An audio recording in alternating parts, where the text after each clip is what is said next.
बहुत समय पहले की बात है। एक राजू नाम का आदमी शोलापुर गांव में रहता था। वो बड़ा ही मेहनती आदमी था। वो सरपंच के घर काम किया करता था। एक वक्त वो बाजार जाता है मिट्टी के मटके लेने। उसने देखा कि बाजार में बहुत ही सुंदर मटके हैं, लेकिन उसे मटका सजावट के लिए नहीं चाहिए था, बल्कि पानी भरने के लिए चाहिए था। उसने सारा बाजार देखा और उसे 2 सुंदर मटके मिल गए जिसमें अच्छा खासा पानी भरा जा सकता था। अरे भाया, ये मटका कितने में दोगे? हाँ जी साहब जी, ये 2 मटके के दाम है 100 रुपए।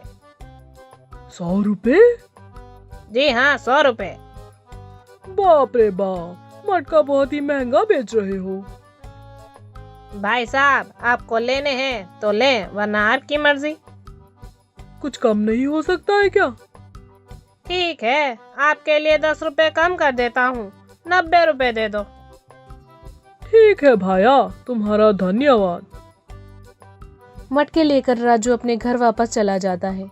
घर आने के बाद उसकी पत्नी उससे पूछती है, आप आज सारा दिन कहाँ थे? रोज तो आप 5 बजे घर आ जाते थे, आज इतनी देर क्यों हुई? आज मैं 2 मटके लेने बाजार चला गया था, वही मुझे थोड़ी देर हो गई। क्या? मटके किसके लिए? हमें तो कोई मटकों की जरूरत नहीं है। फिर आप मटके लेने क्यों गए थे? अरे इतने सवाल एक साथ करोगी? खाना दोगी या मैं तुम्हारे सवाल खाकर सो जाऊं? मुझे माफ करना, आप हाथ मुंह धो ले, मैं अभी खाना लगाती हूँ। ये कहकर राजू की पत्नी उसके लिए खाना लगाती है और खाना खाते हुए राजू से बताता है कि सरपंच जी ने मुझे 2 मटके लाने को कहा था, इसीलिए मुझे घर आने में देर हो गई। अच्छा, आप सरपंच जी के घर इसी मटकों में पानी भरेंगे? हाँ। अगले दिन राजू सरपंच जी के घर जाता है और वो मटके दिखाता है। वाह वाह, बड़े ही सुंदर मटके हैं। तुम रोज पानी इसी से ले आना। जी सरपंच जी। सुबह सुबह उठकर राजू पानी लाने के लिए निकल जाता है। वो नदी से रोज उन मटकों में पानी लाता है और सरपंच जी के घर के पौधों में डालता है। इसी तरह वो रोज अपना काम करता। एक दिन बच्चे खेलते खेलते बॉल जोर से एक मटके पर मारते हैं।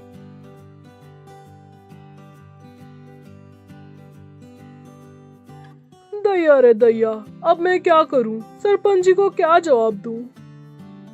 राजू परेशान हो जाता है। वो बड़ा ही उदास होकर सरपंच जी के पास जाता है और बताता है कि 2 में से 1 मटका टूट गया है। सरपंच जी राजू की बात सुनते हैं और कहते हैं, कोई बात नहीं राजू, तुम दूसरे मटके ले आओ। नहीं सरपंच जी, ये मेरे कारण हुआ है। मैं इसी मटके से पानी लाऊंगा, चाहे मुझे पानी लाने के लिए 2 बार जाना क्यों ना पड़े। सरपंच जी राजू की बात मान लेते हैं, क्योंकि उन्हें पता था राजू मानेगा नहीं। राजू मेहनत करने से पीछे नहीं हटता था।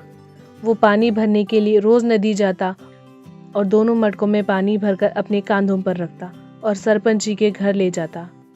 उन दोनों मटकों में से 1 मटका टूटा हुआ था, जिससे पानी बहता रहता था, और दूसरा मटका एकदम ठीक। राजू दोनों मटकों को एक जगह रखता है। तभी दोनों मटके आपस में एक दूसरे से बात करते हैं। तुम तो एक टूटे हुए मटके हो और कोई काम के नहीं हो। तुम आधा पानी लाकर मालिक की मेहनत बेकार करते हो। तुम्हारे मटके से आधे से ज्यादा पानी बह जाता है। मैं तो तुमसे 2 गुना फायदेमंद हूँ। मैं तुमसे ज्यादा पानी लाता हूँ, इसीलिए मालिक मुझे पसंद करते हैं। मुझ में दरार पड़ गई तो तुम उसे देखकर हंस रहे हो। दूसरों को दुख में देखकर हंसना बहुत बुरी बात है। तुमसे पानी ऐसा बहता देखकर हंसी नहीं आएगी क्या? अब सब तुमको टोटा घड़ा कहेंगे। ये सुनकर टूटा हुआ मटका उदास हो जाता है। हर वक्त अच्छा मटका उसे बेकार महसूस कराता है और नीचा दिखाता है। ये बात टूटे हुए मटके के दिल को लगती थी। उसे लगता था वो कोई काम का नहीं रहा। उसे शर्मिंदगी महसूस होती थी कि वो अपने मालिक के काम का नहीं रहा। हमेशा की तरह राजू पानी मटके में भरकर सरपंच जी के घर की ओर जा रहा था। तभी टूटे हुए मटके ने कहा, सुनिए मालिक, मुझे हटाकर कोई और अच्छा मटका ले ले। मैं आपके किसी काम का नहीं हूँ।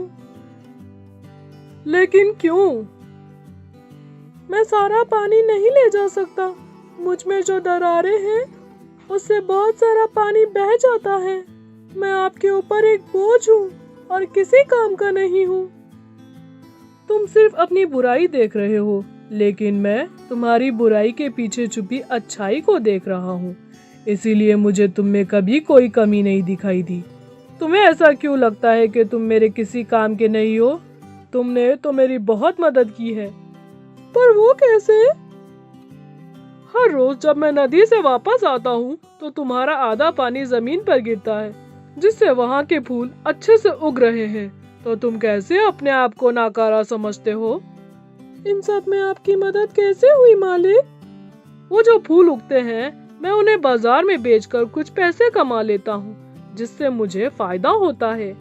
ये सब तुम्हारे कारण हो पाया है, इसीलिए तुम कभी अपने आप को किसी से कम मत समझो। ओह, मुझे पता नहीं था मैं ऐसे भी काम आ सकता हूँ। अच्छे मटके को अपनी गलती का एहसास होता है और वो टूटे हुए मटके से माफी मांगता है। मुझे माफ कर दो मेरे दोस्त, मैंने तुम्हारा दिल दुखाया। मुझे तुम्हारी कमजोरी का मजाक नहीं उड़ाना चाहिए था। मैं अपनी गलती पर शर्मिंदा हूँ, मुझे माफ कर दो। चलो ठीक है, तुमने अपनी गलती मान ली। हर व्यक्ति में अच्छाई या बुराई होती है। हमें दूसरों में सिर्फ अच्छाई देखनी चाहिए और बुराई को छोड़ देना चाहिए। तभी हम जीवन में खुश रह सकते हैं।